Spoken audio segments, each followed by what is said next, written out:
ผลเลยพี่น้องอุ้ยหอนเบิ่มแห้งเนาะยางก็มาถึงเลย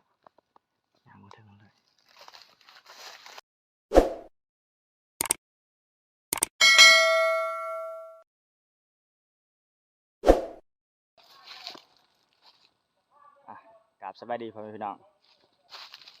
สวัสดีล่ะสวัสดี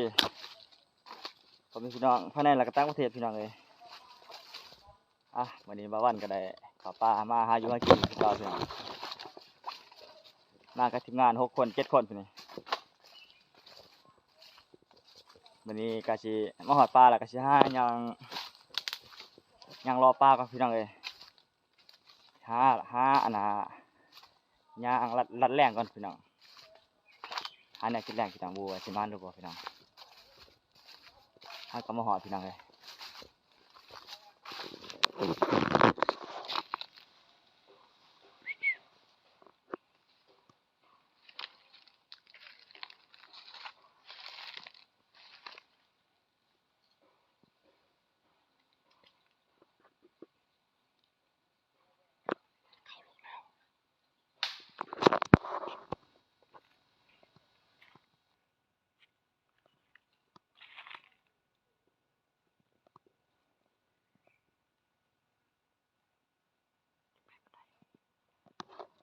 ไก่ปลาพี่น้องไก่ปลามันย่างกันไปทางนี้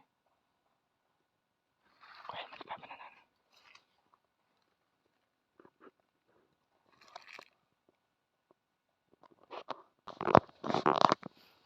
พอไก่ปลาพี่น้องเลย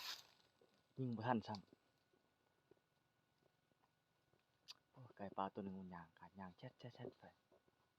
ไปไวลายเนี่ยมันก็หกแน่พี่น้องเลยหกแน่ไปนำมันบ่ทันบ่สิได้ยิงหรือบ่ได้ยิงซ้ำย่างก็มาถึงเลย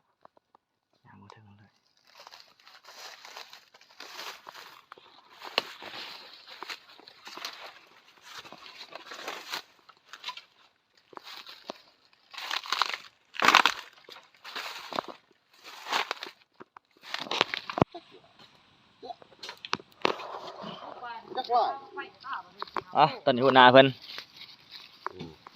กำลังเฮ็ดกินพี่น้องเอ้ยเพิ่นไปตีหม้องเมายานี่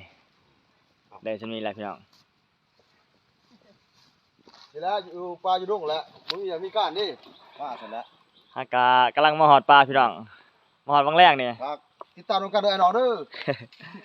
มาหอดแล้วทีมงานกาเกียมผูกช้างบอลที่พัก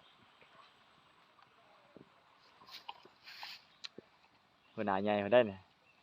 หัวหน้าใหญ่ชุดอ่ะนี่ถ้าหัวหน้าใหญ่ชุดนี่แน่นี่หัวหน้าใหญ่ชุดทีมงานมา7 คนพี่น้องแต่ว่าผู้หนึงก็เป็นย่างรออีกผู้หนึงบูว่าเพิ่นสิมานเพิ่นได้มาเนี่ยทดลองอูใหม่นี่อูใหม่อูขาแน่ตายถ้ามันขาดในเท้าแน่นี่อึ๊บเบิ่มแห้งเนาะ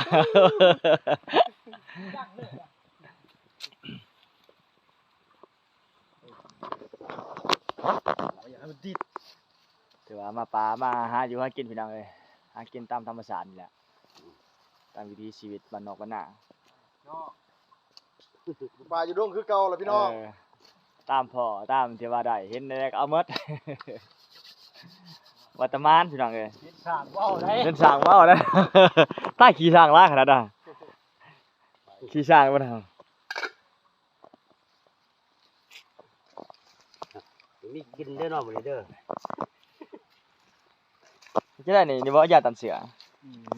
ก็มีได้ยาเสียฟ้าเนาะค่อยเอาบ่ตันเสือเอาแรงบ่มันกินก่อนกินข้าวกินยากินข้าวแล้วกินยาตะมอสั่งเด้ขนาดใหญ่ที่สุด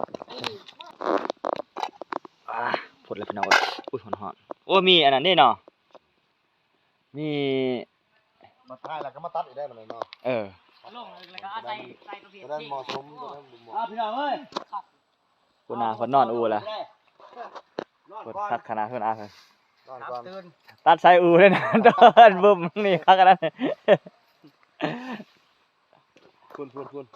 แม่ลุงคุณแม่ล้างอาบน้ำธรรมศาสตร์ อ๋อตัวนี้ตอนมันแสดงยอดวิวแบบเราอะนะฮะ ได้ก็โต เออ